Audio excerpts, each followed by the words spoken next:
With the 24H2 release of Windows 11, there is a new function related to power settings in Windows 11, and it's called Power Saver. To enable Power Saver, click here on the Quick Settings, or Control Center as it used to be called, and then there is the option for Energy Saver.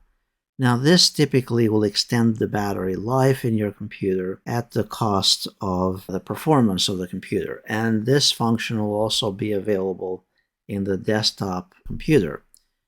To enable the Energy Saver in the computer, we simply tap on the Energy Saver icon and the screen will be slightly dimmer and the performance of the computer will be adjusted.